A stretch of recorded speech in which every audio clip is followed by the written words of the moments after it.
고린토일서 15장 그리스도의 부활. 형제 여러분, 내가 이미 전한 복음을 여러분에게 상기시키고자 합니다. 여러분은 이 복음을 받아들여 그 안에 굳건히 서 있습니다. 내가 여러분에게 전한 이 복음 말씀을 굳게 지킨다면, 또 여러분이 헛되이 믿게 된 것이 아니라면 여러분은 이 복음으로 구원을 받습니다. 나도 전해 받았고 여러분에게 무엇보다 먼저 전해준 복음은 이렇습니다.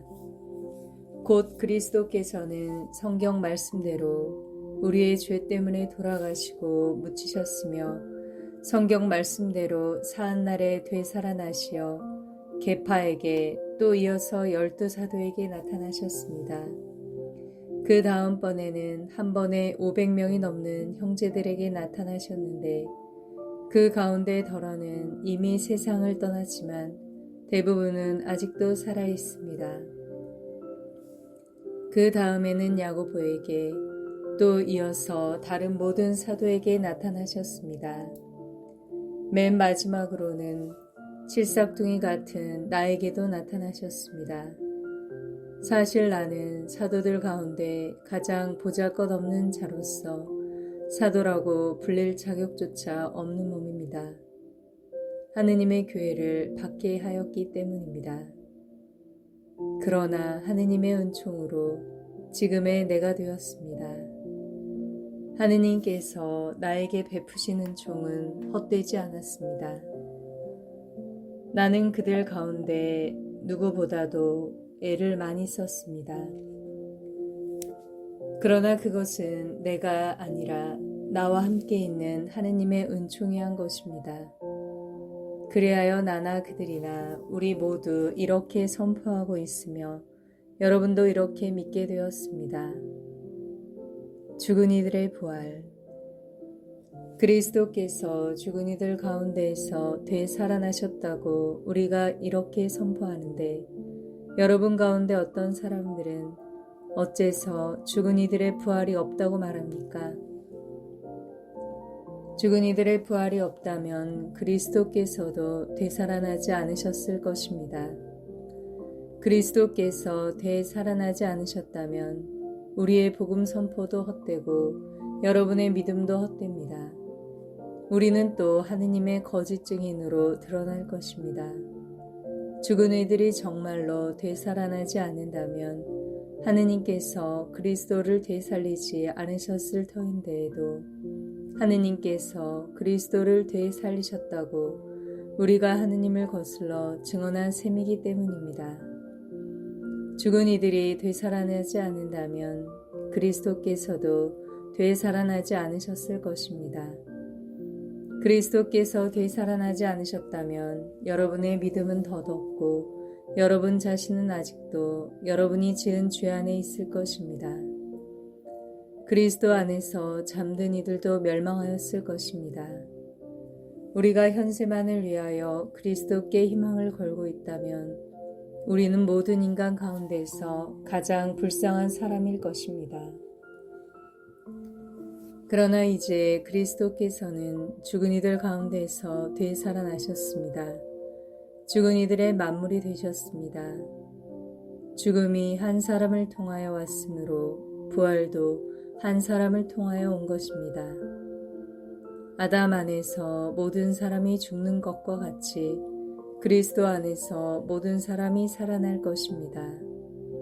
그러나 각각 차례가 있습니다. 만물은 그리스도이십니다. 그 다음은 그리스도께서 재림하실 때 그분께 속한 이들입니다. 그러고는 종말입니다. 그때 그리스도께서는 모든 권세와 모든 권력과 권능을 파멸시키시고 나서 나라를 하느님 아버지께 넘겨드리실 것입니다. 하느님께서 모든 원수를 그리스도의 발 아래 잡아다 놓으실 때까지는 그리스도께서 다스리셔야 합니다. 마지막으로 파멸되어야 하는 원수는 죽음입니다. 사실 하느님께서는 모든 것을 그의 발 아래 굴복시키셨습니다.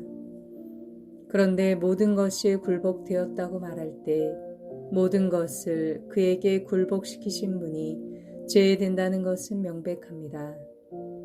그러나 아드님께서도 모든 것이 당신께 굴복할 때에는 당신께 모든 것을 굴복시켜 주신 분께 굴복하실 것입니다. 그리하여 하느님께서는 모든 것 안에서 모든 것이 되실 것입니다.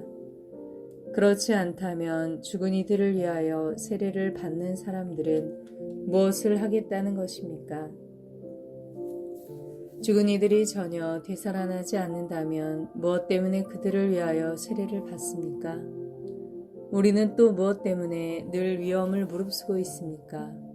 형제 여러분, 내가 우리 주 예수 그리스도 아래서 품고 있는 긍지, 곧 여러분에 대한 나의 긍지를 걸고 말합니다. 나는 날마다 죽음을 마주하고 있습니다. 내가 에베소에서 이를테면 맹수와 싸웠다고 한들 그것이 나에게 무슨 소용이 있겠습니까? 죽은 이들이 되살아나지 않는다면야 내일이면 죽을 몸 먹고 마십시다. 착각하지 마십시오. 나쁜 교제는 좋은 관습을 망칩니다. 정신을 똑바로 차리고 죄를 짓지 마십시오. 하느님을 제대로 알지 못하는 이들이 더러 있기 때문에 여러분을 부끄럽게 하려고 이 말을 하는 것입니다. 부활 때 완성되는 인간의 구원. 그러나 죽은 이들이 어떻게 되살아나는가, 그들이 어떤 몸으로 되돌아오는가 하고 묻는 이가 있을 수 있습니다. 어리석은 사람이여, 그대가 뿌리는 씨는 죽지 않고서는 살아남지 못합니다. 그리고 그대가 뿌리는 것은 장차 생겨날 몸체가 아니라 밀이든 다른 종류든 씨앗일 따름입니다. 그러나 하느님께서는 당신이 원하시는 대로 그 씨앗의 몸체를 주십니다. 씨앗 하나하나에 고유한 몸체를 주시는 것입니다. 육체라고 다 같은 육체가 아닙니다. 사람의 육체가 다르고 집짐승의 육체가 다르고 날짐승의 육체가 다르고 물고기의 육체가 다릅니다. 하늘에 속한 몸체들도 있고 땅에 속한 몸체들도 있습니다.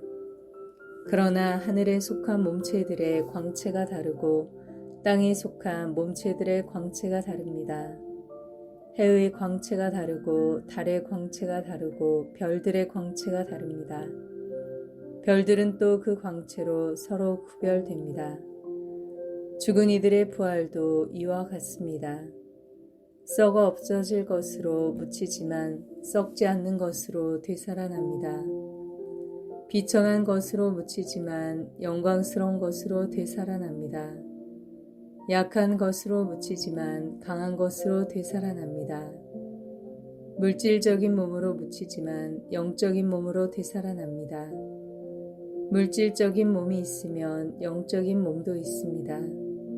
성경에도 이렇게 기록되어 있습니다. 첫 인간 아담이 생명체가 되었다. 마지막 아담은 생명을 주는 영이 되셨습니다. 그러나 먼저 있었던 것은 영적인 것이 아니라 물질적인 것이었습니다. 영적인 것은 그 다음입니다. 첫 인간은 땅에서 나와 흙으로 된 사람입니다. 둘째 인간은 하늘에서 왔습니다.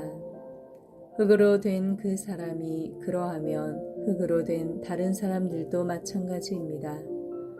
하늘에 속한 그분께서 그러하시면 하늘에 속한 다른 사람들도 마찬가지입니다.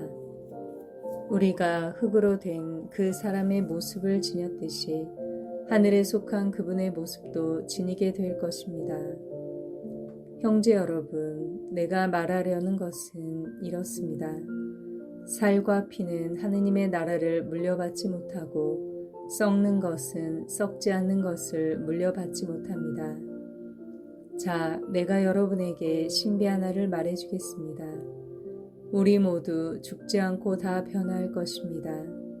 순식간에 눈 깜빡할 사이에 마지막 나팔 소리에 그리 될 것입니다. 나팔이 울리면 죽은 이들이 썩지 않는 몸으로 되살아나고 우리는 변화할 것입니다. 이 썩는 몸은 썩지 않는 것을 입고 이 죽는 몸은 죽지 않는 것을 입어야 합니다.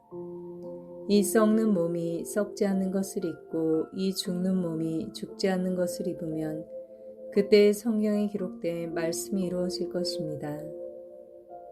승리가 죽음을 삼켜버렸다. 죽음아, 너의 승리가 어디 있느냐? 죽음아, 너의 독침이 어디 있느냐?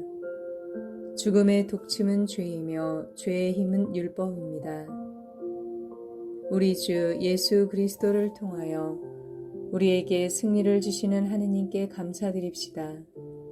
그러므로 사랑하는 형제 여러분, 굳게 서서 흔들리지 말고 언제나 주님의 일을 더욱 많이 하십시오.